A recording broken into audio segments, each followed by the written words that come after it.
que popularizó Isaac Newton, que dice: si he visto más lejos, ha sido por estar sobre hombros de gigantes.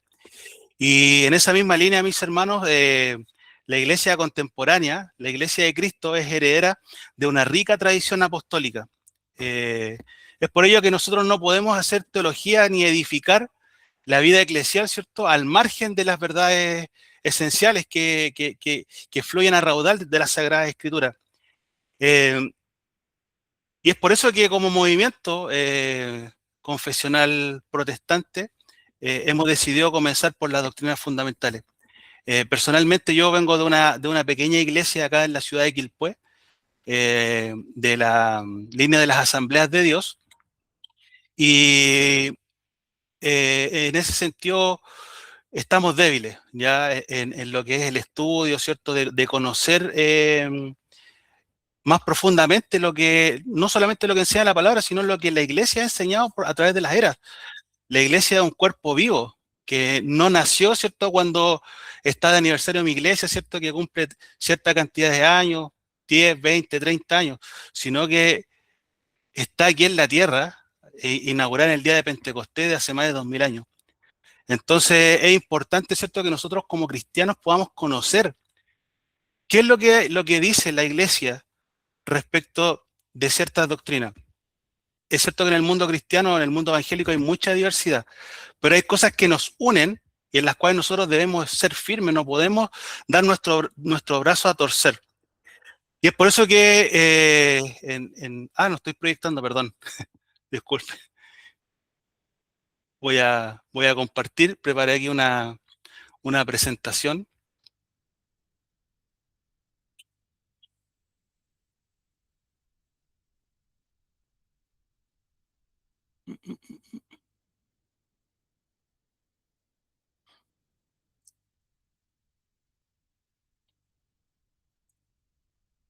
Presentación acá está.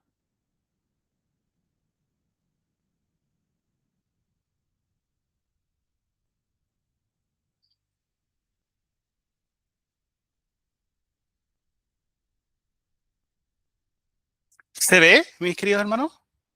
¿Se ve? Excelente. Sí, hermano. Qué bueno. Bueno, como les mencionaba, ¿cierto? Las doctrinas fundamentales de las cuales nosotros vamos a estar ahora hablando, ¿cierto?, impartiendo este curso, son acerca de la doctrina de la Trinidad, de la unión hipostática de Cristo, ¿cierto? Cómo la verdadera humanidad de Cristo y la verdadera, Jesús como verdadero hombre y como verdadero Dios, cómo se explica ese misterio, ¿ya? Y bueno, en palabras cortas, ¿sí?, es a través de la unión hipostática, y eso lo vamos a estar viendo en el segundo módulo. La justificación por la fe y la suficiencia e inerrancia de la Sagrada Escritura, ¿ya? Como punto inicial, ¿cierto? Bueno, la Santísima Trinidad, vamos a estar hablando del ser de Dios. En la unión hipostática, en el Hijo, ¿cierto?, en la segunda persona de la Trinidad, y la justificación por la fe, cómo es que opera, ¿cierto?, este Dios que salva, ¿ya? Y obviamente que la suficiencia e inerrancia de la Sagrada Escritura, ¿cierto?, como la revelación de Dios. Ya, ¿por qué estudiar las doctrinas fundamentales? Las doctrinas fundamentales, mis queridos hermanos, son verdades esenciales, ¿ya?, que son reveladas por Dios en las Sagradas Escrituras y definen la fe cristiana, estructuran la comprensión sobre Dios, Cristo y la salvación, y orientan la vida y conducta del creyente. No son construcciones humanas, sino que enseñanzas divinas preservadas por el Espíritu Santo en la Iglesia de Cristo. Como Pablo le escribió a Timoteo, ¿cierto? Le dijo: para que si tardo sepas cómo debes conducirte en la casa de Dios, que es la iglesia del Dios viviente, columna y baluarte de la verdad. ¿Cierto? La iglesia es la iglesia del Dios viviente y es una columna, se mantiene inamovible y que es el baluarte de la verdad. Y eso es lo que nosotros como creyentes debemos de tener claridad, que nosotros somos parte de ese cuerpo, de esa columna de verdad, de baluarte de verdad, y por eso es que debemos de preservarla, tal y cual nuestros hermanos que nos preceden lo hicieron en el pasado. Y vamos a comenzar entonces con el módulo 1, que es la Trinidad de Dios. Voy a leer aquí una cita de Simplemente Trinidad, de Matthew Barrett, que dice lo siguiente: con todo nuestro enfoque en la grandeza de Dios, en la historia de la salvación, de alguna manera se dejó de lado quién es nuestro Dios trino en la eternidad. Qué ironía. La historia de la salvación es una historia que revela no solo lo que nuestro Dios trino ha logrado, sino quién es Él en sí mismo como Padre, Hijo y Espíritu Santo. Y es muy maravillosa esta cita porque la iglesia, ¿cierto? O cuando uno lee la Biblia, la estudia, ¿cierto? Es como fácil detectar, ¿cierto?, cómo Dios obra, ¿cierto?, la salvación. Y el enfoque muchas veces se va hacia ese aspecto de la Escritura, de la salvación, ¿cierto?, como Dios tiene misericordia, forma un pueblo, se manifiesta en ese pueblo. Después viene la venida de Cristo, ¿cierto?, la plenitud de todo, la salvación a los gentiles, ¿cierto? Y a veces desviamos, ¿cierto?, la mirada y reducimos, ¿cierto?, la palabra de Dios solamente a una historia de salvación.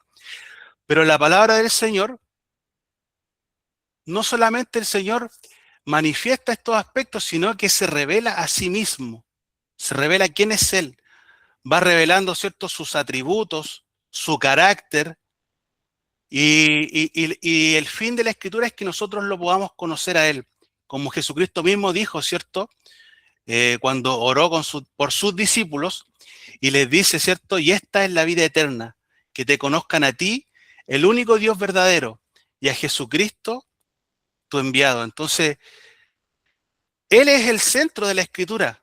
Y a veces, como les digo, el pueblo cristiano, a veces nos olvidamos de eso.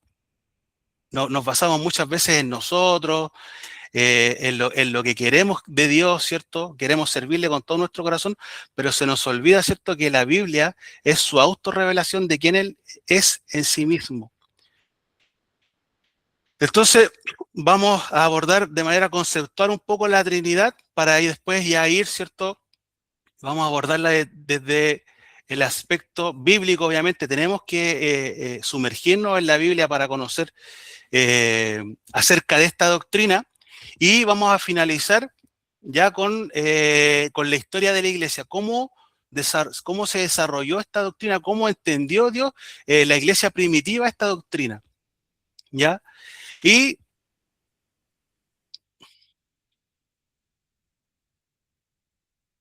ya la Trinidad, la Santísima Trinidad ocupa un lugar central en la fe cristiana. No es una especulación filosófica como muchos arguyen, ¿cierto? Sino que es una confesión fiel de Dios que se ha revelado en la historia de la salvación. Como citando nuevamente a Barrett, ¿cierto? La historia de salvación es una historia que manifiesta la identidad eterna del Dios Trino y no meramente sus acciones en el tiempo. No es filosofía, revela quién es Dios como Padre, Hijo y Espíritu Santo.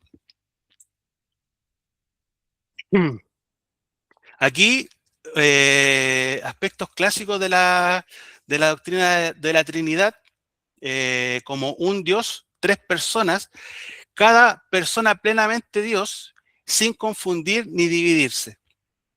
Ya esa imagen que vemos ahí es el escudo de la Trinidad, ¿cierto? Que de manera pedagógica, ¿cierto? Nos podemos ver ahí, ¿cierto? Que están las tres personas. No sé si se ve mi mouse. ¿Se ve el mouse? ¿Ya? ¿Cierto? Ahí vemos, ¿cierto? Cómo hay una unión entre las personas donde dicen no es. Es decir, que el Padre no es el Hijo y el Padre no es el Espíritu Santo.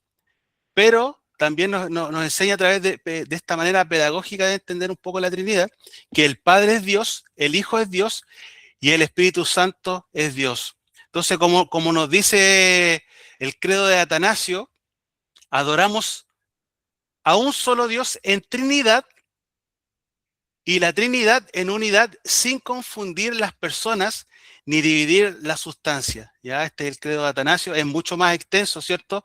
Ahí yo le voy a dar el pase de gol después a mi hermano José Marchán, que él va a estar impartiendo un curso acerca de credos y confesiones, ¿ya? Pero este aspecto es muy importante porque nos enseña, ¿cierto?, qué es lo que entendía la iglesia primitiva por la Trinidad. Un Dios en Trinidad y a la Trinidad en unidad sin confundir las personas ni dividir la sustancia. Así también Wayne Grudem nos va a decir que Dios existe eternamente como tres personas, cada una plenamente Dios y hay un solo Dios, ¿cierto? Vamos a avanzar. Una de las acusaciones, que he escuchado mucho, ¿cierto? Es que la Trinidad, ¿cierto? O los que creemos en la Trinidad, creemos en tres dioses. De hecho, por ahí siempre anda un video de una iglesia unicitaria donde los jóvenes le preguntan a su pastor, oiga, pastor, ¿qué le diría a los que creen en la Trinidad? Y él les dice algo así, no, que cuando no te basta un Dios, tienes que creer en tres. Y bueno, realmente esa respuesta que da este varón, este hombre, está muy lejos de ser cierta, porque la Trinidad afirma un monoteísmo estricto, ¿ya? También nos acusan, ¿cierto?, de ser una construcción lógica que no se puede sostener por sí misma. Pero, sin embargo, tomando ese mismo argumento, ¿cierto?, de que la Trinidad no tiene lógica, la lógica nos dice acerca de la ley de no contradicción y establece que lo siguiente, que algo no puede ser y no ser al mismo tiempo y en el mismo sentido, ¿ya? Es decir, por ejemplo, aquí en este ejemplo, que A no puede ser A y no A al mismo tiempo y en la misma relación. Sin embargo, nosotros cuando afirmamos nuestra fe en la Trinidad, afirmamos que Dios es uno en esencia y tres en persona. Y tomando este mismo ejemplo, ¿cierto?, de A, nosotros lo que afirmamos es que Dios es uno en A y tres en B. Uno en esencia y tres en persona. ¿Qué es lo que nosotros no afirmamos? Que Dios es una esencia y tres esencias, ni tampoco afirmamos que Dios sea una persona y tres personas, ¿ya? Y ahí, bueno, más adelante lo vamos a ir desarrollando, ¿cierto? Para que tengamos más claridad respecto de estas afirmaciones, pero vamos a ir sentando base, ¿ya? Y, bueno, para sentar la base más confiable, ¿cierto?, que son las Sagradas Escrituras, vamos a poner aquí, como dice mi amigo José Marchán, ¿cierto?, vamos a hacer un rayado de cancha, ¿cierto?, respecto de las Sagradas Escrituras. Y nosotros tenemos que comprender, ¿cierto?, que las Sagradas Escrituras, como nos va a decir Agustín de Hipona, el Nuevo está escondido en el Antiguo y el Antiguo está revelado en el Nuevo. ¿Qué nos dice esto? Que la revelación de la Sagrada Escritura es progresiva, ¿ya? ¿Qué quiere decir esto? Que a medida que va pasando el tiempo, Dios va desplegando cada vez más acerca de sí mismo, de su carácter y de su plan de redención. Por eso es que Agustín dice esto, que el Nuevo está escondido en el Antiguo, porque nosotros cuando leemos el Nuevo Testamento, ¿cierto?, entendemos aspectos del Antiguo que estaban ocultos. Y de hecho, muchos de nuestros hermanos que nos preceden del Antiguo Testamento, ellos no comprendieron plenamente la revelación, pero estaba ahí, ¿cierto? Y ellos, ¿qué hacían? Abrazaban por esperanza, saludaban de lejos la esperanza, confiando en este Dios que se revelaba, ¿cierto? Y él iba revelando de manera que él, en su infinita sabiduría, ¿cierto?, e infundía fe, ¿cierto?, a los creyentes de su tiempo. Pero sin embargo, en el Nuevo Testamento, ¿cierto?, el Antiguo ya es revelado completamente en la persona de Cristo Jesús. De hecho, Jesucristo nos va a decir, ¿cierto?, en el libro de Lucas, en el último capítulo, cuando va caminando con va caminando con estos varones que van camino de Maús y les va a revelar, les va a abrir la escritura y les va a decir que era necesario que se cumpliese lo que había escrito Moisés, ¿cierto? Y los profetas.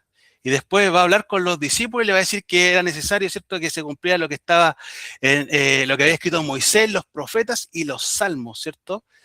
Abarca toda la plenitud del Antiguo Testamento cumpliéndose en la persona, ¿cierto?, del Mesías. Entonces tenemos que comprender eso, o sea, no podemos pretender, ¿cierto?, encontrar la Trinidad al tiro, ¿cierto? Se va a ir desplegando, se va a ir difuminando, ¿cierto?, a través del tiempo, en esta revelación progresiva. Así que vamos a comenzar, ¿cierto?, con la afirmación que la misma palabra da acerca de Dios y de la creencia, ¿cierto?, de aquellos que creemos en Dios, que es acerca de un monoteísmo bíblico, ¿cierto? Eh, el cristianismo se fundamenta en el monoteísmo bíblico, ¿cierto? El primer mandamiento declara explícitamente explícitamente lo siguiente: no tendrás dioses ajenos delante de mí, dice el Señor, ¿ya? Y cuando el Señor dice esto, hace esta afirmación, no está declarando, ¿cierto?, que existan otros dioses aparte de Él. De hecho, Él lo va a dejar claro de que no hay nadie, o sea, no hay otro Dios, no hay más dioses fuera de Él. Sin embargo, cuando una persona adora cualquier otra cosa, otra persona, criatura, ¿cierto?, ya está cayendo en idolatría, porque hay un solo Dios. Y de hecho, los versículos siguientes van a reforzar esta idea. Y el llamado es, cierto, a amar a Dios con todo el corazón, con todo el alma, con todas las fuerzas, porque Él es el único Dios que existe. Y más adelante, ¿cierto?, también vamos a encontrar lo que se conoce como la Shema, ¿cierto? Oye Israel, Jehová nuestro Dios, Jehová uno es, ¿cierto? Muchos afirman, ¿cierto?, que esta es una declaración donde Dios se declara como un ser unipersonal, ¿ya? Sin embargo, si uno lee el capítulo anterior de Deuteronomio, también el énfasis es el mismo, ¿cierto?, de no adorar a otros dioses, y Dios se declara a sí mismo, ¿cierto?, como el único Dios verdadero. Sin embargo, llama la atención, ¿cierto?, que justamente la palabra que se traduce del hebreo como uno, que es ejad, es utilizada también en contexto no solamente de un ser unipersonal, sino como unidad compuesta. Por ejemplo, cuando Adán y Eva contraen matrimonio, dice ahí la escritura que serán una sola carne, ¿cierto? Y la palabra que se ocupa ahí también es ejad. También se utiliza, ¿cierto?, cuando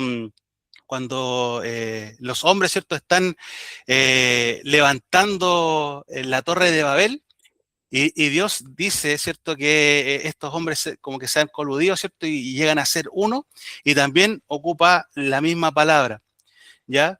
Sin embargo, el énfasis aquí de la Shema es ese, ¿cierto?, que Dios es uno, ¿cierto? Y una reafirmación del monoteísmo bíblico. Vamos a avanzar de los indicios trinitarios en el Antiguo Testamento. En Génesis 1:1 dice la palabra del Señor: en el principio creó Dios los cielos y la tierra. Y justamente la palabra Elohim, el sufijo que utiliza, ¿cierto?, que es plural, se traduciría como dioses en plural. Sin embargo, la estructura de la oración está en singular. Y en ese sentido muchos y reconocen este plural y lo asocian, ¿cierto?, a un plural de gloria, ¿cierto? Sin embargo, cuando nosotros lo vemos en retrospectiva, ¿cierto?, conociendo lo que sabemos hoy en día, podemos afirmar que también ahí está la Trinidad. Justamente en el mismo capítulo,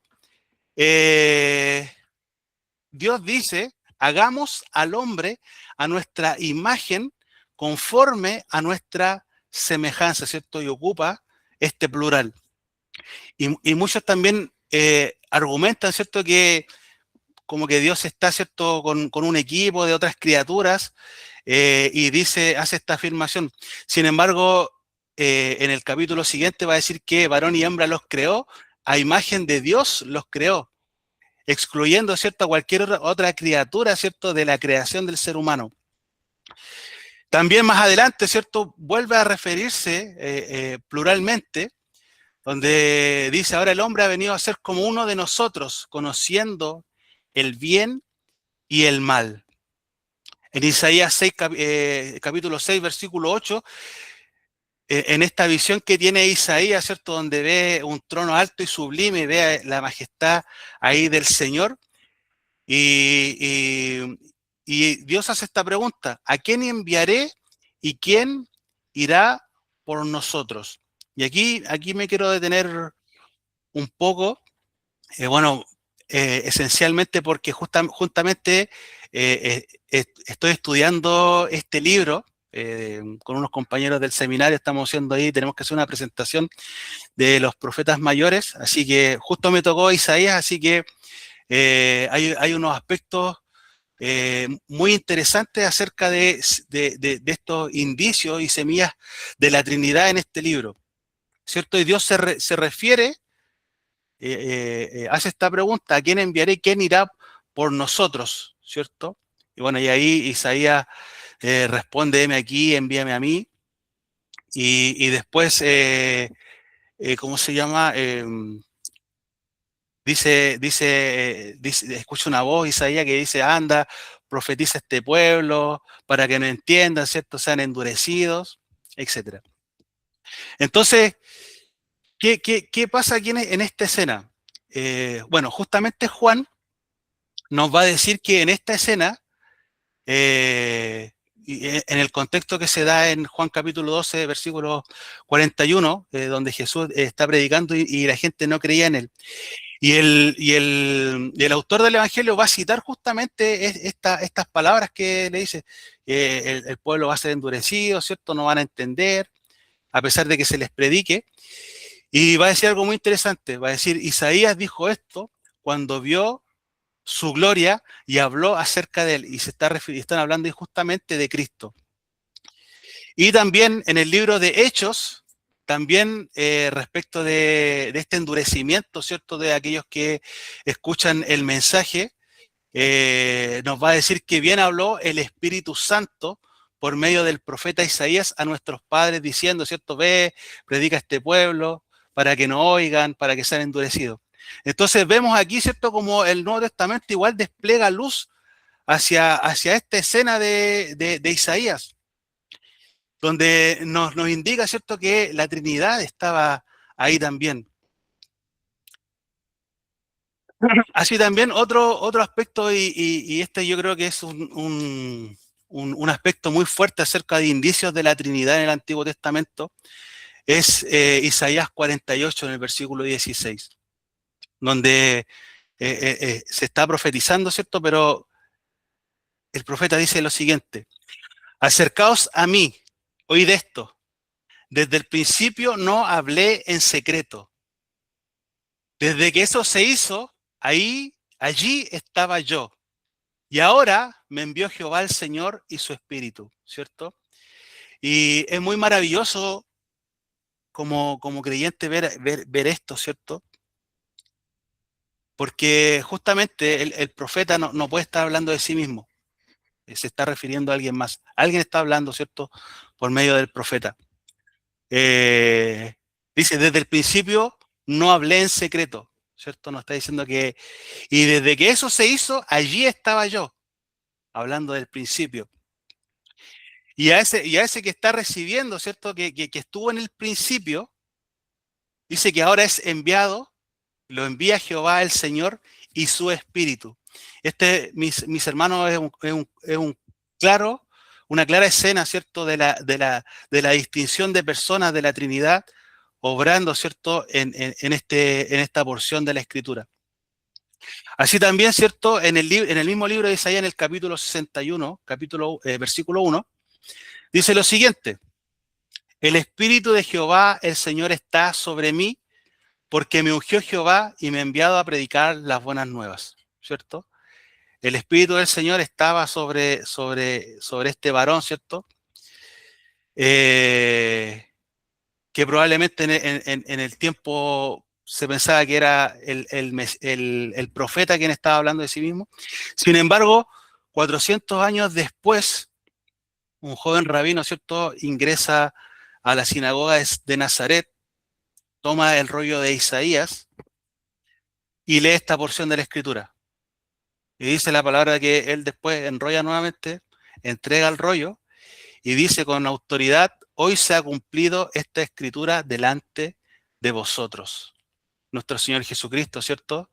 Eh, Hace esta afirmación de sí mismo.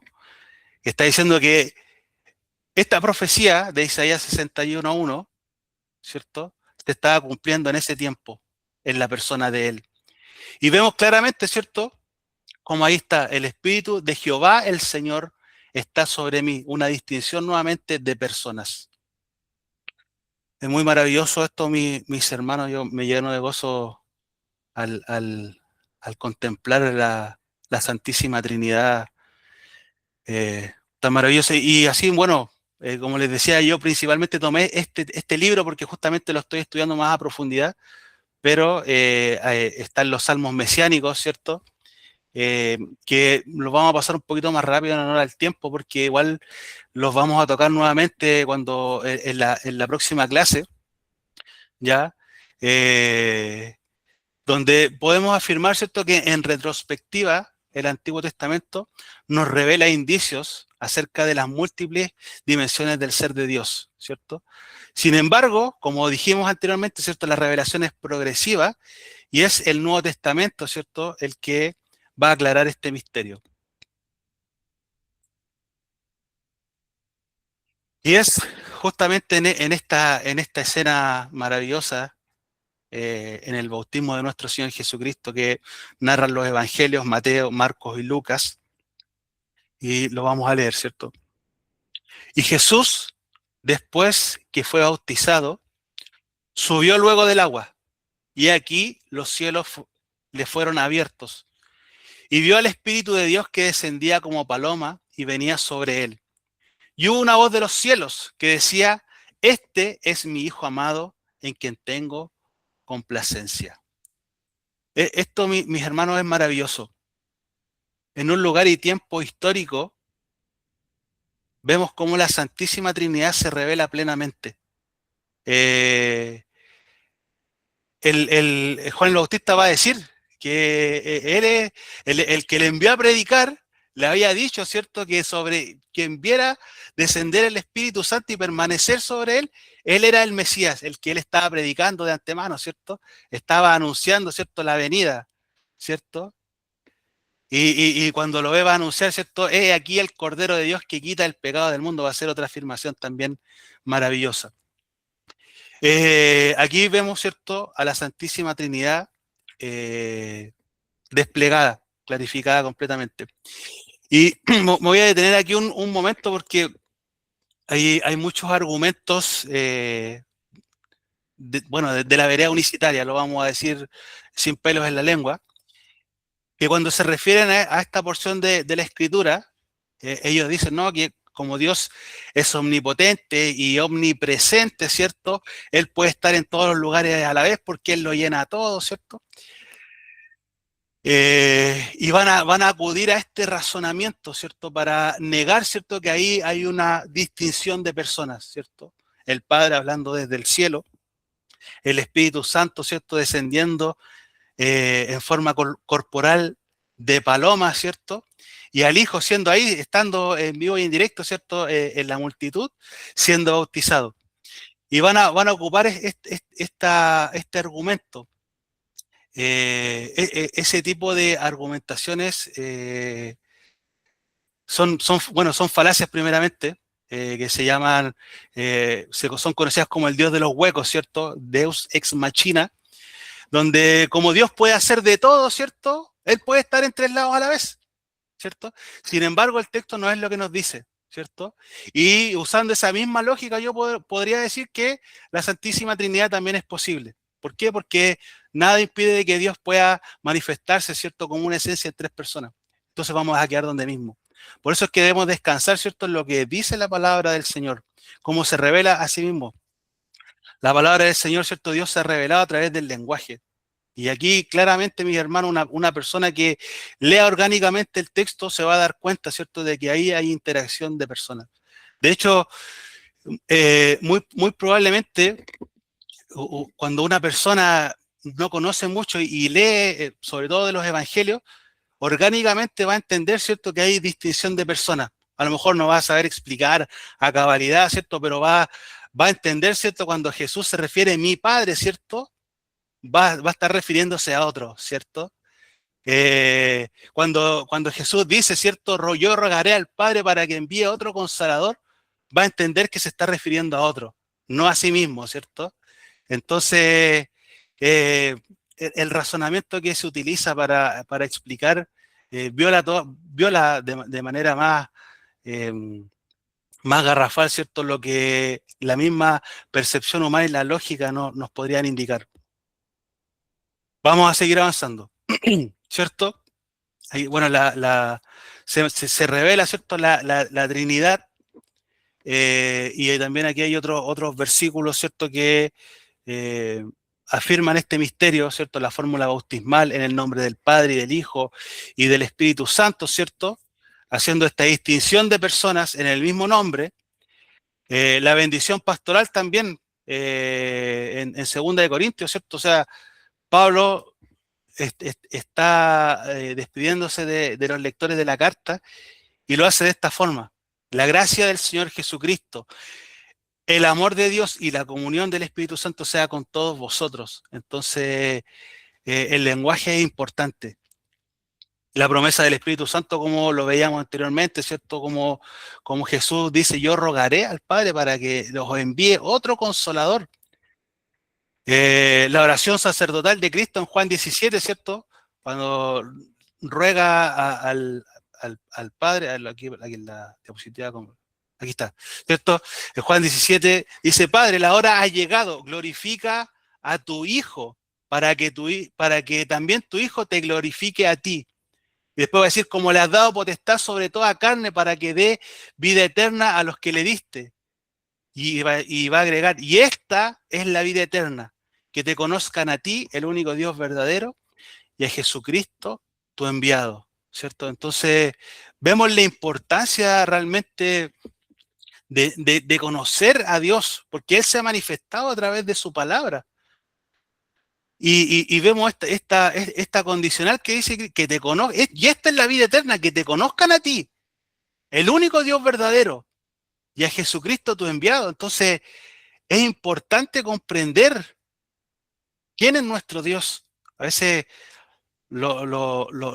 consideramos que no es tan importante, ¿cierto? Que es algo supino, pero es trascendental. Ahí está la verdadera vida, el conocer a Dios y a su Hijo, a su enviado. Vemos distinción de personas nuevamente. Vamos a avanzar, ¿cierto? Aquí voy a avanzar un poco más rápido porque son declaraciones, ¿cierto?, de la divinidad de las personas de la Trinidad, ¿cierto? Eh, en ese sentido, ¿cierto?, no vamos a tener no vamos a tener problema con que Dios es divino, ¿cierto?, que Él es Dios. Con el Hijo tampoco vamos a tener mucho problema, alguno quizás podrá tener, pero como lo vamos a abordar, ¿cierto?, próximamente en el módulo 2, en la persona del Hijo como verdadero Dios y verdadero hombre, vamos a avanzar al Espíritu Santo de Dios. Aquí a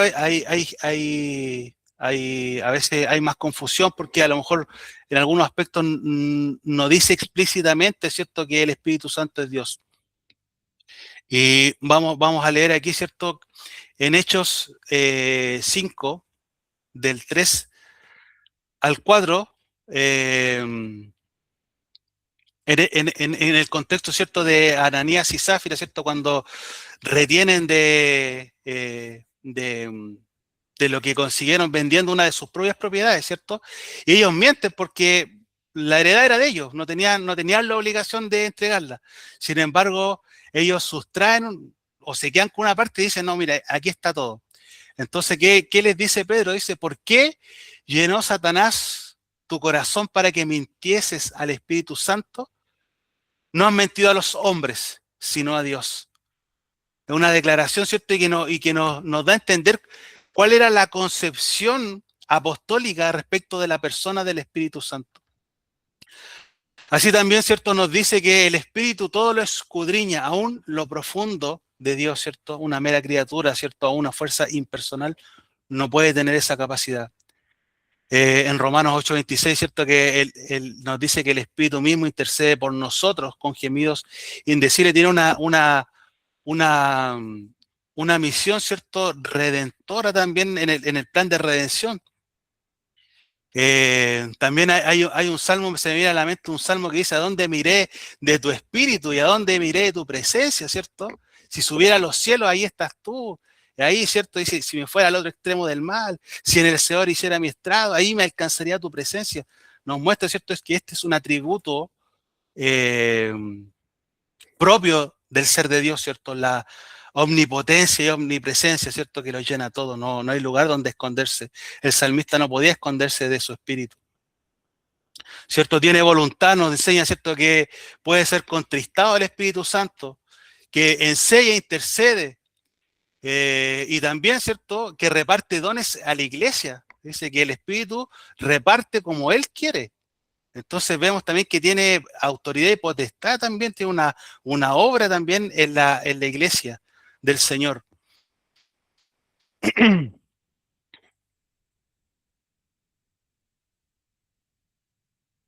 No sé qué dice. Ahí está, perdón.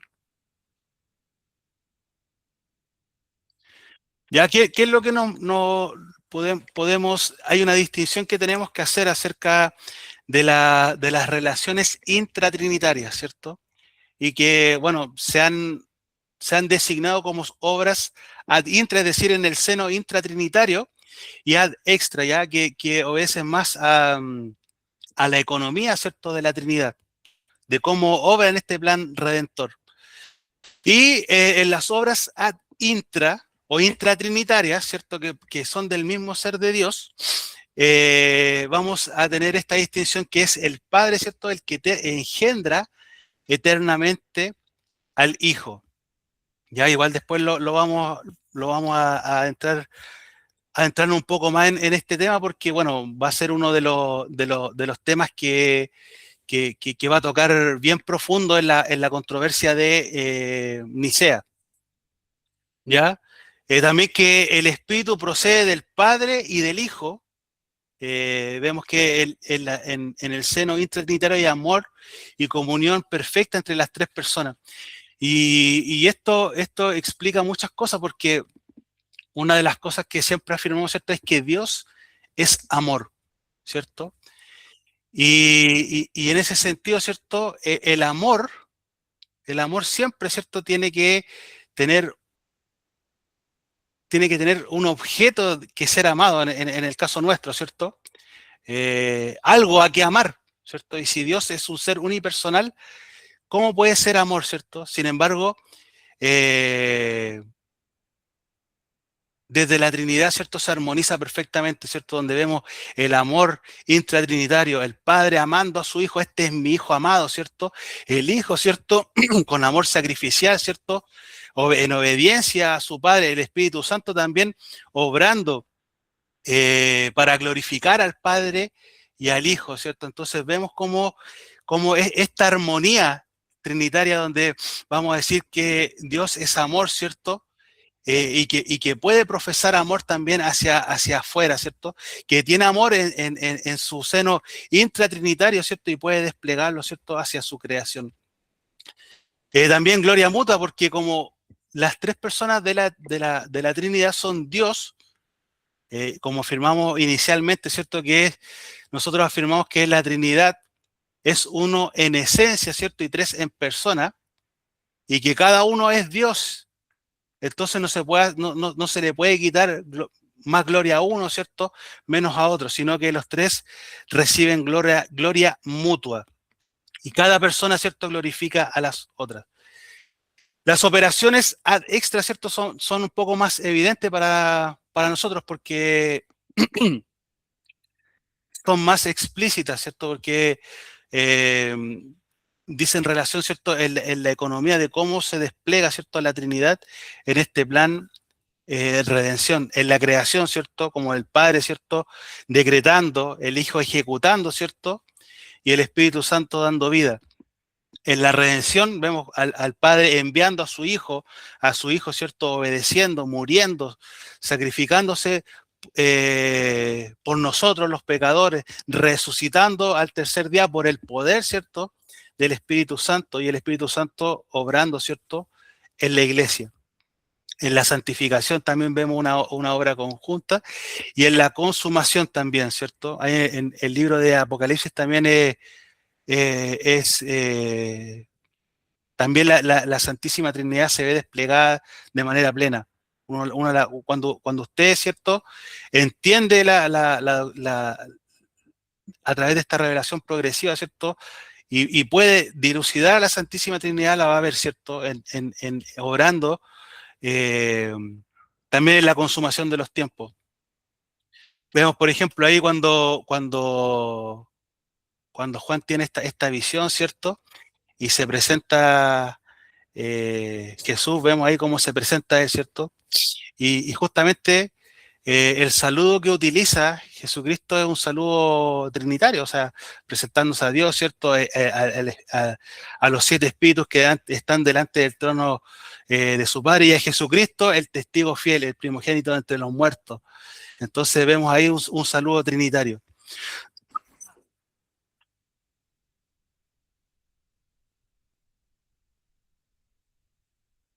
Bien. Vemos también distinciones personales que son propias de cada una de las personas de la Trinidad. Y una de las formas en las cuales nosotros vamos a distinguir a las personas va a ser a través de estas distinciones. El Padre, ¿cierto?, como engendrado, no creado, no procede de nadie, es eterno. Eh, esa es una propiedad, es una distinción que es exclusiva, ¿cierto?, del Padre. En el caso del Hijo, ¿cierto?, es eternamente engendrado del Padre, y el Espíritu Santo, ¿cierto?, que procede del Padre y del Hijo. Y vemos ahí estas distinciones eh, en las cuales para estas distinciones, por ejemplo, vemos que el Padre es engendrado, ¿cierto? El Hijo es engendrado eternamente. Eh, esta distinción personal en la persona del Hijo, valga la redundancia, nos va a permitir identificar plenamente de qué persona, ¿cierto?, se está tratando. Lo mismo en relación al Espíritu Santo. Eh, yo creo que esto se va a dilucidar un poco más ahora cuando vayamos a la controversia de Nicea. Ya, a esta parte quería llegar. No sé, ¿cómo estamos con la hora? Disculpe que... ¿Estamos bien? Ya, sí. La Trinidad en la historia de la Iglesia. Esto es muy importante, mis hermanos, porque como manifestaba al principio, eh, la Iglesia es un cuerpo vivo. Eh, es el cuerpo de Cristo, ¿cierto? Es la Iglesia que Él ha fundado, y dijo que ni las puertas del Hades prevalecerían contra ella. Y a veces en esta época, ¿cierto? Estamos en el año 2000, hay mucho conocimiento, eh, hay mucho desarrollo teológico, ¿cierto? Pero hay una cosa que se nos olvida muchas veces. Como nos va a decir Matthew Barrett, necesitamos escuchar una voz que ya no se oye hoy en día, es decir, la voz de nuestros padres de la iglesia. Eh, y es muy cierto lo que dice Barrett. Eh, yo creo que yo me identifico mucho con el común de los creyentes. Eh, ¿En qué sentido? Que generalmente nosotros cuando llegamos al Evangelio, ¿cierto? Obviamente que leemos nuestra Biblia, vamos creciendo, ¿cierto?, en conocimiento muchas veces. Cuando va pasando el tiempo vamos madurando, ¿cierto? Pero muchas veces nos quedamos, ¿cierto?, con lo que nos enseñan en la iglesia muchas veces, con lo que hemos escuchado de algún predicador moderno, pero siempre, y el otro día justamente leía una frase que me tocó mucho, que decía algo así como, lo voy a parafrasear, decía, un buen teólogo siempre va a las fuentes primarias, ¿cierto? Va a buscar en las fuentes primarias, va a beber de las fuentes primarias y después va a ir a leer, ¿cierto?, a los autores contemporáneos. ¿Por qué es importante ir a las fuentes? Porque hay historia ahí de por medio. O sea, si nosotros creemos o si la Trinidad ha sido protegida por tantos años, esta doctrina tan importante y las doctrinas fundamentales, ¿cierto? Debemos de comprender, ¿cierto?, su origen. No que haya sido inventada en ese tiempo, sino que fue protegida, ¿cierto? Y que hubo controversias de por medio de las cuales nos permiten, ¿cierto?, a nosotros ahora abrazar esta doctrina tan maravillosa. Y también vemos ahí, ¿cierto?, cómo la obra del Espíritu Santo que mantiene y persevera, ¿cierto?, su iglesia, a esta iglesia gloriosa, ¿cierto?, y su enseñanza, como nos dice la palabra, ¿cierto?, que la iglesia está edificada sobre el fundamento de los apóstoles y profetas, siendo Jesucristo mismo la piedra principal, la piedra del ángulo, ¿cierto?, la piedra que desecharon los edificadores. Entonces vemos, ¿cierto?, que la iglesia tiene que tener un fundamento que es firme y estable. Y en ese sentido, muchas veces nosotros queremos, ¿cierto?, ir a edificar, por así decirlo, o adornar, ¿cierto?, a la torre más alta, ¿cierto?, donde a lo mejor tenga la mejor vista, sea el lugar más hermoso, ¿cierto? Y se nos olvida muchas veces ir a los fundamentos. Y, y desde mi perspectiva, mi opinión, creo que ahí han errado muchas iglesias, eh, y muchas ya edificaron ya completamente fuera de este fundamento, por lo mismo, por no considerar las voces de nuestros padres, ¿cierto?, de los padres de la iglesia, que ellos mantuvieron la enseñanza apostólica. Agustín nos va a decir lo siguiente: en ninguna parte es más peligroso errar, más trabajoso buscar y más fructífero encontrar, refiriéndose a esta doctrina de la Trinidad. En ninguna parte es más peligroso errar. Y eso nos tiene que hacer eco, nos tiene que hacer eco. Y yo creo que aquí revisando un poco la controversia de Nicea, a lo mejor vamos a cambiar nuestra percepción, ¿cierto?, de que debemos como iglesia, como cuerpo de Cristo, eh, preservar la enseñanza que nos ha sido entregada. Vamos a hacer recapitulación, ¿cierto?, de, de la iglesia primitiva. Traje una infografía aquí, ahí está.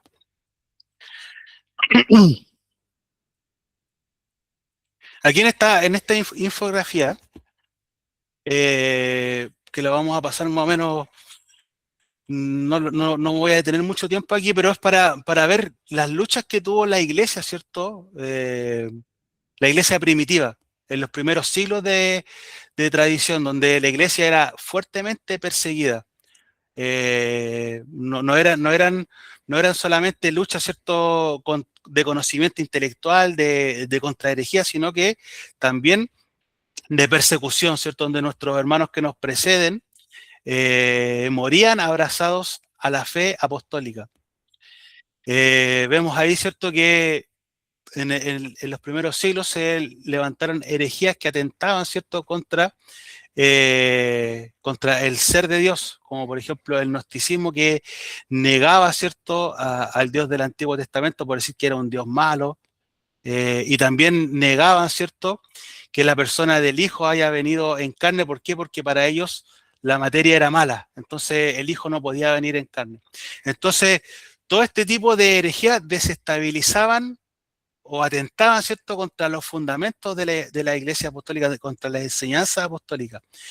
Pero como la Iglesia es un cuerpo vivo y que Jesús prometió que las puertas del Hades no prevalecerían contra ella, el Espíritu Santo, ¿cierto?, levantaba estos heraldos de la fe, ¿cierto?, Policarpo de Esmirna también, mártir de la iglesia cristiana, Ireneo de León, en este caso que él fue uno de los que de los principales defensores de esta época, ¿cierto? De esta era.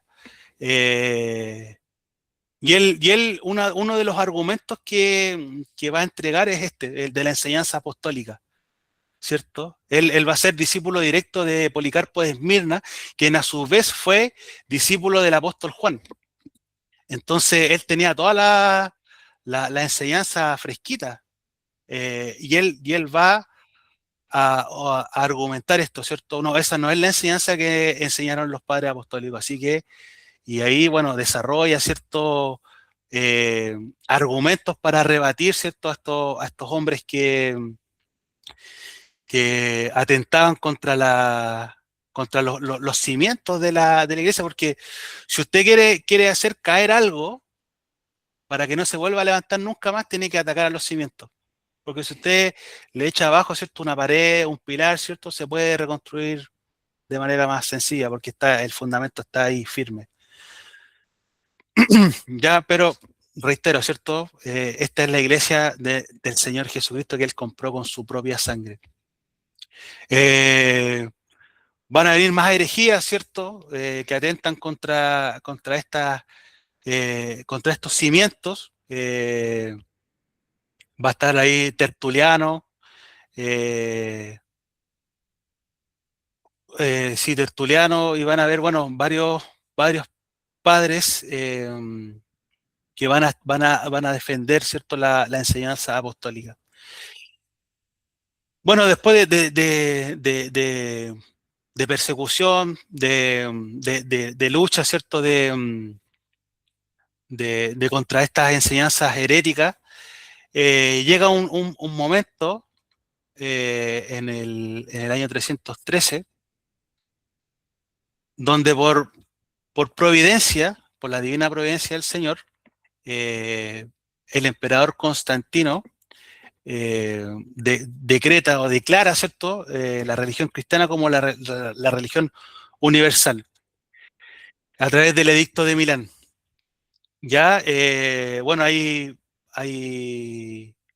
varias historias de la conversión de Constantino, ¿cierto? Bueno, dicen que tiene una visión, que su madre le había inculcado la fe, otros dicen que algunos sirvientes de él también le habían inculcado la fe.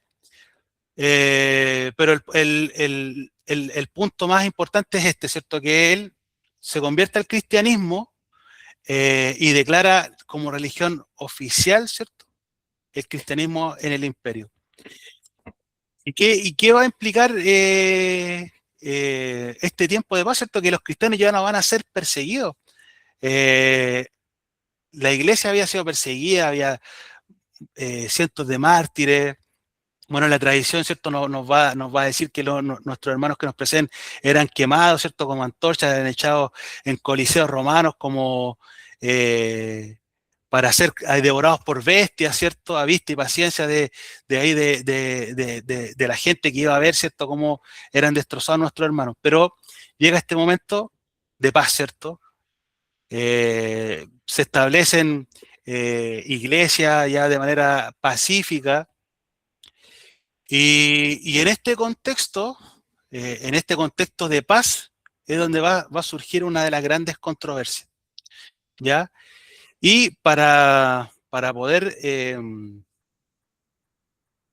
tener más detalles de esta controversia, nos vamos a retroceder en el tiempo. Yo puse aquí esta diapositiva ahí para hacer un poco más de distensión, ¿cierto? Y el destino va a ser Alejandría, el siglo IV, por ahí por el año 300. Así que nos vamos a ir a este tiempo de la historia. Estamos en el año 318, en la ciudad de Alejandría. Alejandro es el obispo de esta ciudad, que actualmente es el actual Egipto. Y resulta que uno de sus presbíteros, llamado Arrio, en un contexto que se dice, se cree, hay muchas teorías, pero una de esas es que el mismo Alejandro le dice a sus presbíteros, ¿cierto?, que desarrollen ciertos versículos o porciones de la Escritura que son un poco complejos. Así que hacen su trabajo los obispos, o sea, los presbíteros, porque el obispo era él, eh, y uno de sus obispos, llamado Arrio, viene a afirmar lo siguiente. Afirma que el Hijo fue creado por el Padre. Además, va a afirmar que el Hijo no es eterno. Permítanme, voy a tomar un poquito de agua.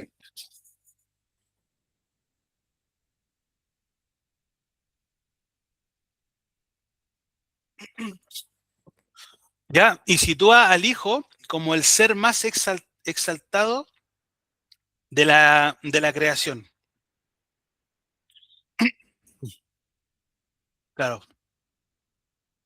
Y tiene una frase característica que hasta el día de hoy se recuerda y se asocia a este hombre, que es la siguiente. Hubo un tiempo cuando él, refiriéndose al verbo, a Jesús, no existía. Entonces, para Arrio, el Padre era Dios, no tenía problema con eso.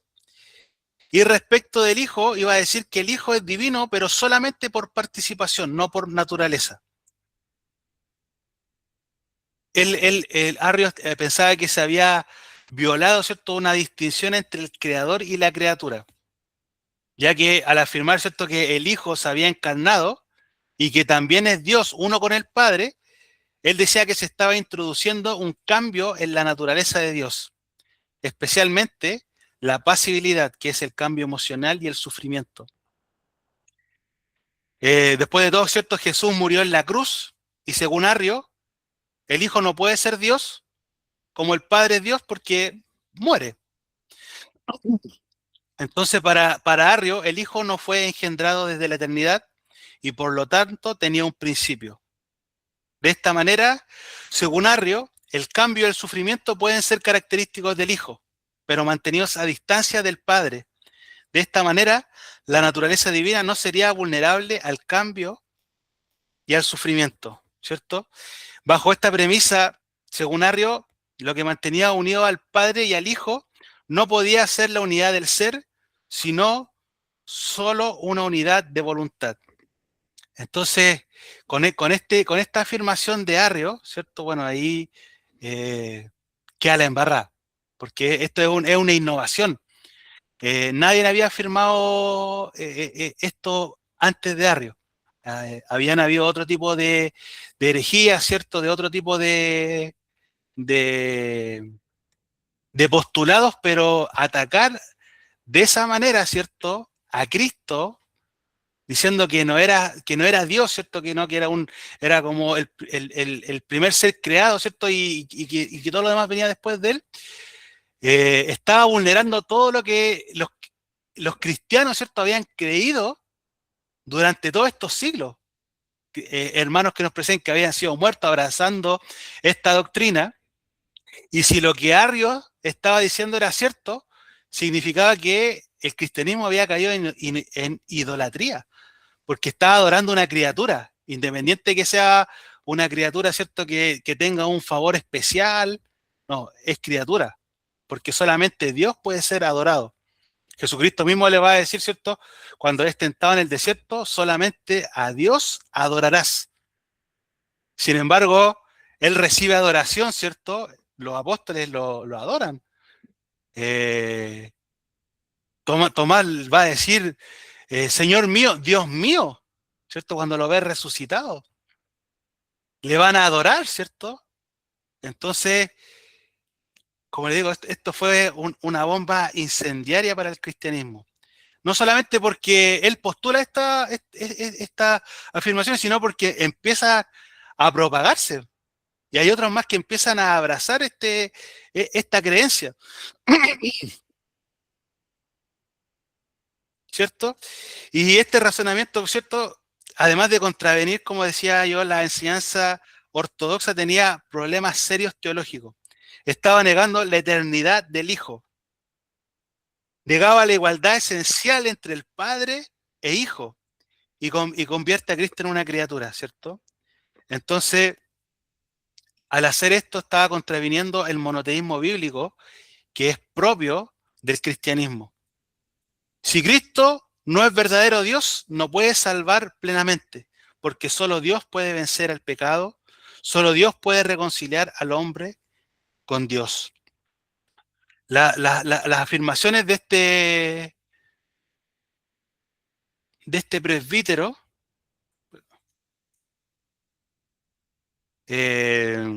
producen molestia, ¿cierto? En los que se mantuvieron en la fe ortodoxa. Alejandro, obispo de Alejandría, afirmó lo siguiente en respuesta directa a Arrio: el Hijo es eterno, el Hijo es engendrado, no creado, el Hijo comparte la misma divinidad del Padre. Eh, Acto seguido, ¿cierto? Él convoca un sínodo local, esto estamos hablando del año 321, y condena a Arrio y sus enseñanzas. En este entonces, la imagen que está ahí es de Atanasio. Eh, en ese entonces, ¿cierto? El joven Atanasio estaba presente y era un acérrimo defensor de la ortodoxia, y que más adelante él sería el obispo de Alejandría y que se convertiría en una figura clave en esta controversia. Y él también afirmaba que el Hijo es eternamente Dios, que el Hijo es de la misma esencia del Padre, y solo si Cristo es Dios verdadero, solamente si Cristo es Dios verdadero, la salvación puede ser real, puede ser efectiva.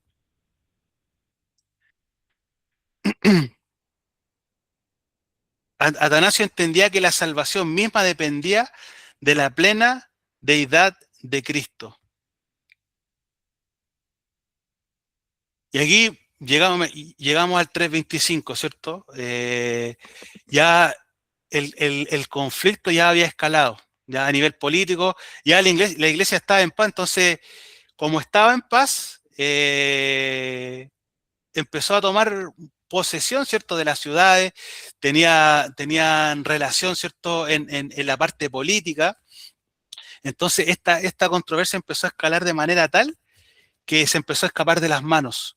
Entonces, Constantino llega a esta controversia a Constantino y él envía un emisario a Ocio de Córdoba a ver qué estaba pasando ahí en, en, en Alejandría con esta controversia.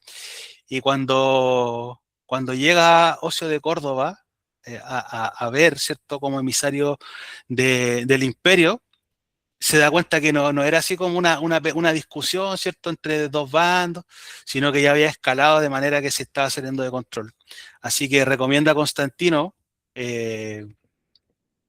llamar a obispos de todo el imperio, ¿cierto?, para que se debata este tema. Así que eh, Constantino convoca, ¿cierto?, a teólogos de Oriente y Occidente para representar, ¿cierto?, a toda la cristiandad, a toda la Iglesia universal. Se derime como sede Nicea. Todos los obispos son llamados, ¿cierto?, diversas comitivas para concurrir al llamado del emperador, quien también estuvo presente, ¿cierto?, ahí en la ciudad. Se dice que estuvo ahí en la apertura del concilio, y obviamente Alejandro tenía que estar presente, ¿cierto?, como obispo de Alejandría. También dentro de su comitiva van otros diáconos, entre ellos Atanasio. Y también la contraparte, ¿cierto? Se presenta Arrio. Él no era obispo, así que no tenía la potestad de hablar directamente, pero un obispo había abrazado la enseñanza de Arrio, Eusebio de Nicomedia, y quien sería el que expondría, ¿cierto?, ante el concilio.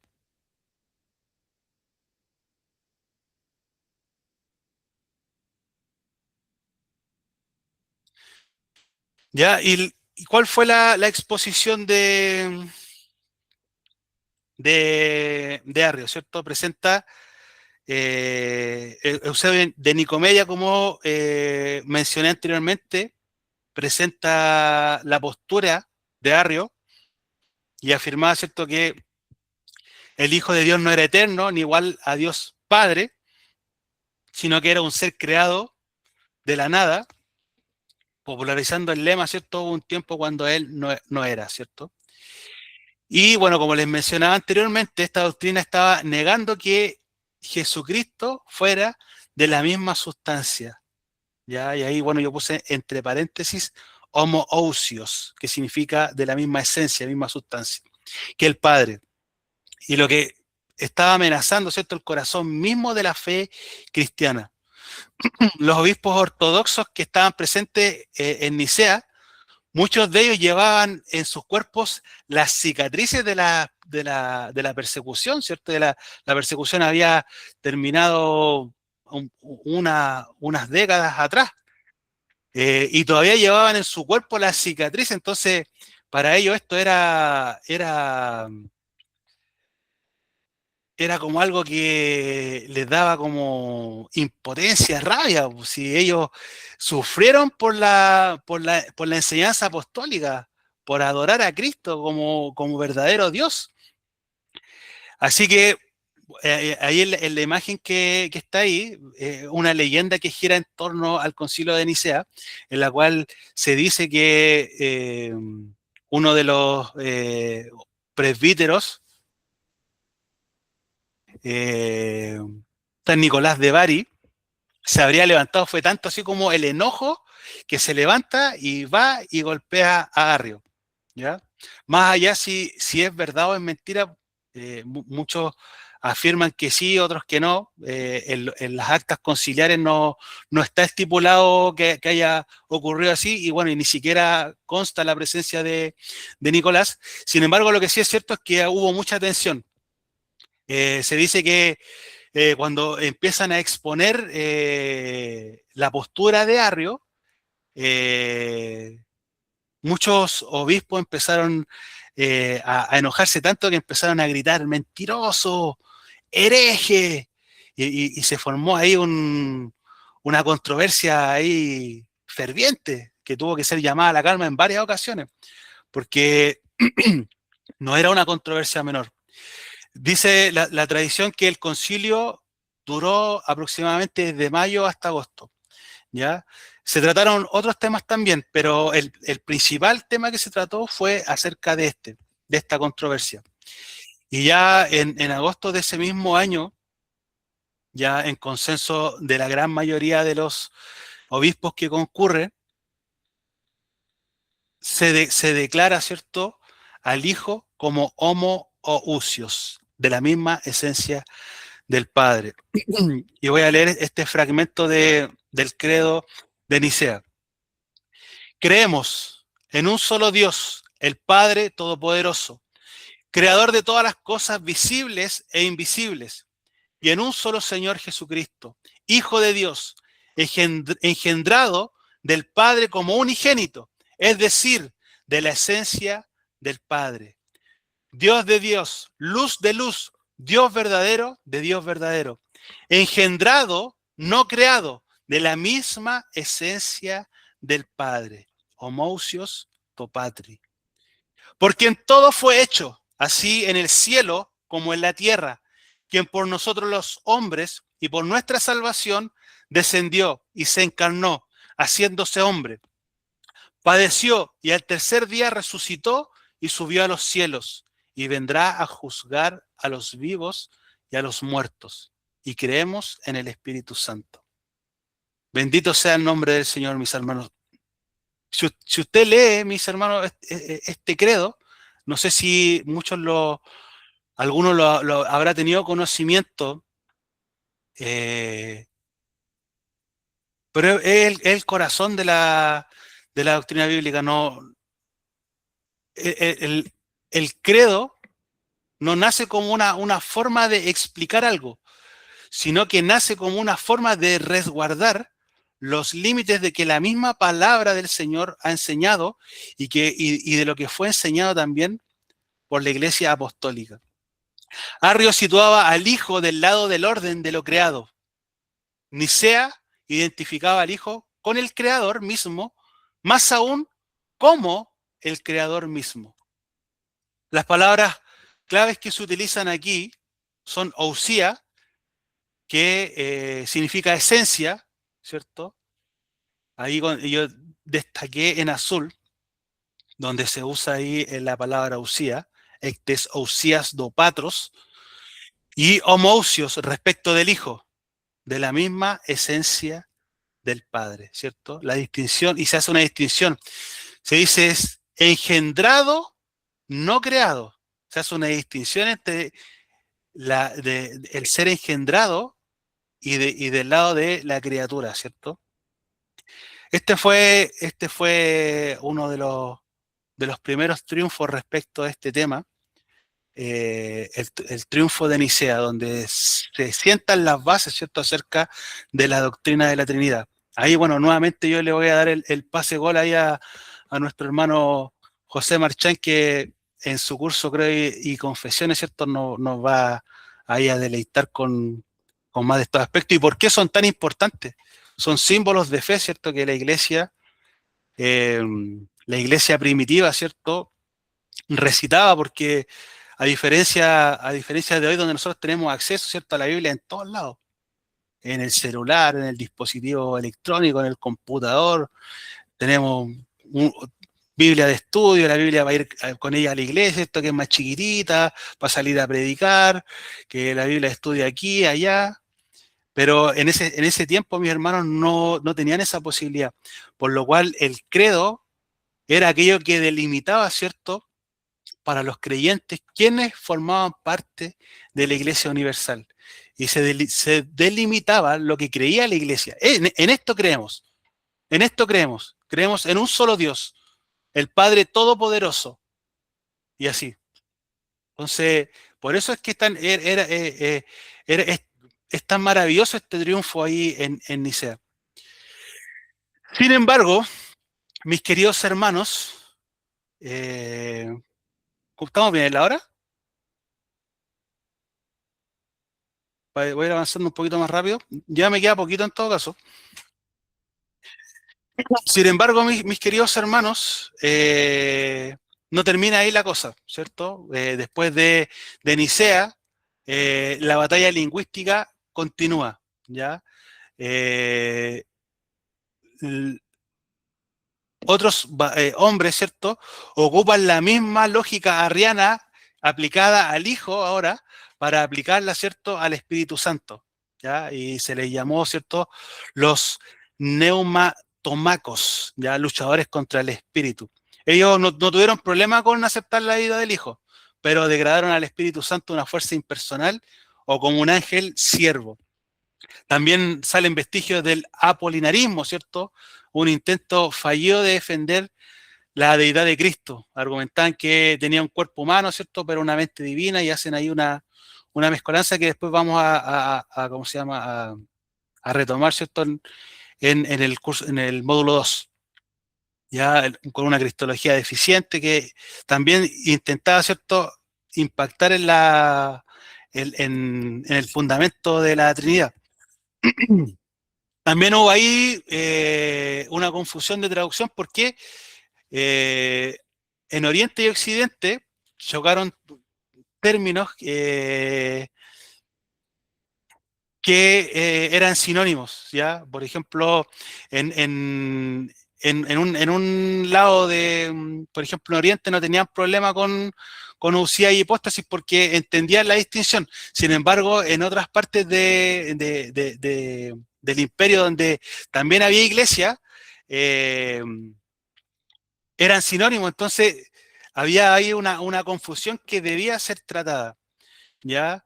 Y eso, bueno, hoy en día también se da mucho. O sea, por ejemplo, aquí en Chile tenemos variedad, ¿cierto? A pesar de que hablamos todos castellano o español, hay variedad, ¿cierto?, dependiendo de las zonas. Bueno, en aquel entonces pasaba lo mismo. Entonces, ahí hubo ahí controversia respecto de qué quería decir realmente esta distinción entre eusía y hipóstasis. ¿ya? Ousia, esencia, hipóstasis se refería a persona.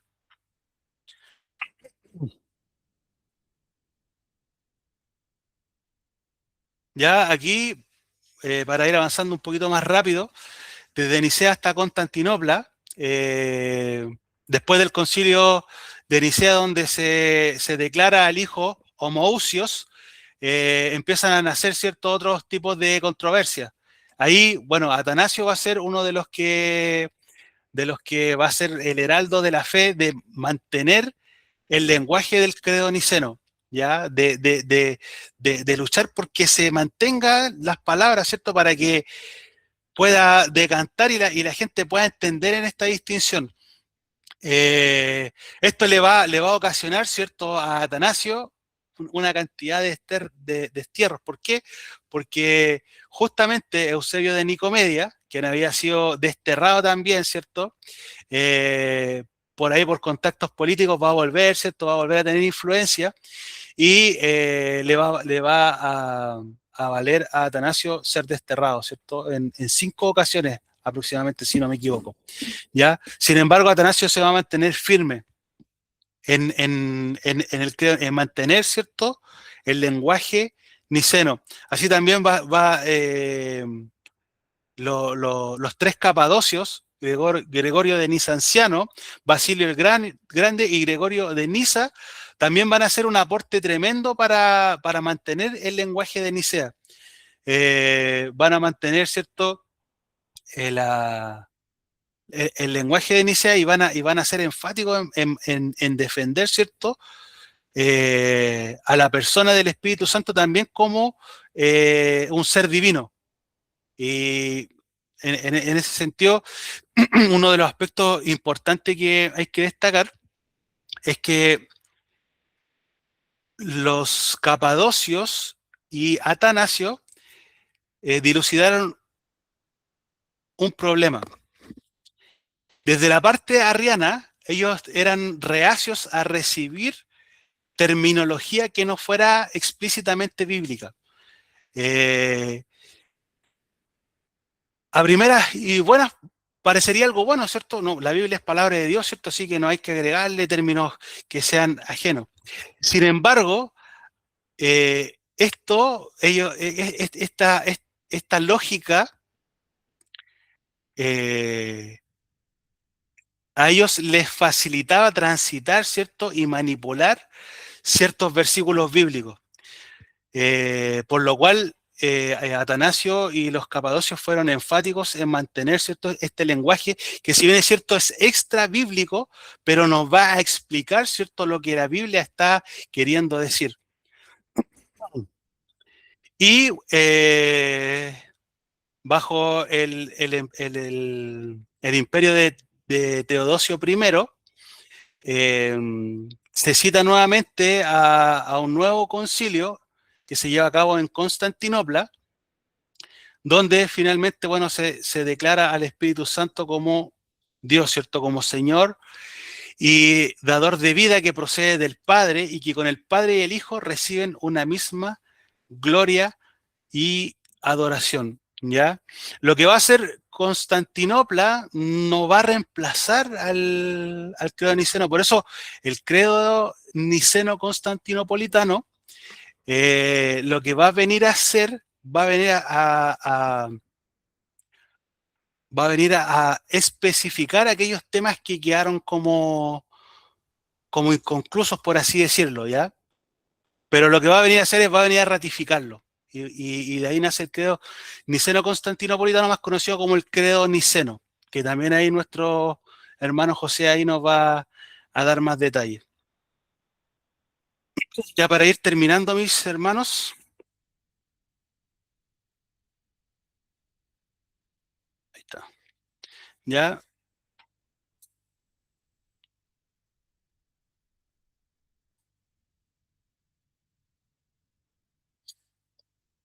permítame un segundito.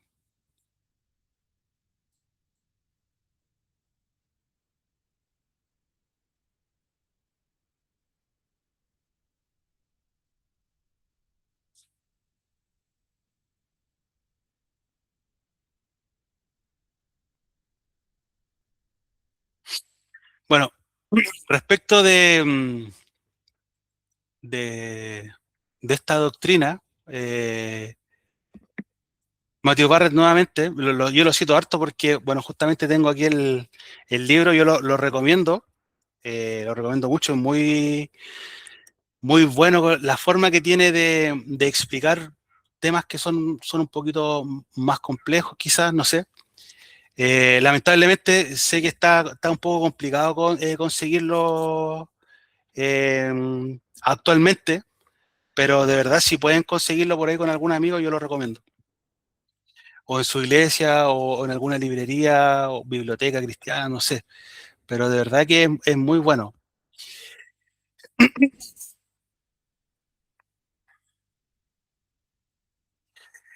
Respecto de la Trinidad, como puse yo aquí, no es un problema lógico a resolver, sino el majestuoso misterio de nuestra salvación. La Trinidad no es un invento, como dicen muchos, ¿cierto? No, que la Trinidad se inventó en Nicea o no. La Trinidad, mis hermanos, viene a derimir, ¿cierto?, lo que la Iglesia cree y lo que recibe de la revelación bíblica y de la enseñanza apostólica para que nosotros podamos entender, ¿cierto?, a través de este credo, lo que dice de esta doctrina. La doctrina de la Trinidad ocupa un lugar central e irrenunciable en la fe cristiana. No se trata de una enseñanza secundaria ni una construcción teológica opcional, sino de la confesión fundamental acerca del Dios que se ha revelado en las Escrituras y que obra poderosamente para salvación de su pueblo. A lo largo del desarrollo del módulo hemos visto que la doctrina trinitaria surge necesariamente del testimonio bíblico. Alcanza su formulación doctrinal en la reflexión histórica de la Iglesia. Es defendida frente a las herejías que la distorsionan y se manifiesta vitalmente tanto en la obra de la salvación como en la vida cristiana cotidiana. Confesar al Dios Trino no es un mero ejercicio intelectual, sino es un acto de fe y adoración. La doctrina de la Trinidad es un dogma de fe. Yo escuchaba acerca de, a veces nosotros como seres humanos, como personas y como cristianos, queremos explicarlo todo, ¿cierto? Queremos tener respuesta para todo. Si algo, no sé, y vamos, ¿cierto? Investigamos, y ahí es donde muchas veces cometemos errores, ¿cierto? Al tratar de conciliar ciertas cosas. Y decía este varón, si el Dios en el que yo creo cabe dentro de mi cabeza, significa que he creado un ídolo, ¿cierto? Porque mis hermanos, nuestro Dios es tan grande y Él ha revelado lo que ha querido revelar de sí mismo. Y Él se ha revelado como un Dios trino, por lo cual nosotros debemos de recibirlo como un dogma de fe. Se recibe por la fe. La correcta doctrina de Dios conduce necesariamente a la correcta adoración de Dios. Cuando la Trinidad es negada, distorsionada o minimizada, la fe cristiana se ve profundamente afectada.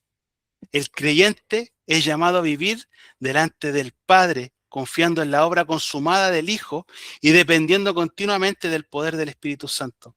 Esta vida trinitaria sostiene la fe, fortalece la esperanza y produce amor genuino. El estudio de la doctrina de la Trinidad debe llevar al creyente a una actitud de reverencia, humildad y gratitud. Frente al misterio del Dios Trino, la Iglesia no especula más allá de la Escritura, ni reduce la verdad revelada a categorías humanas limitadas, sino que confiesa con fidelidad lo que Dios ha dado a conocer a sí mismo.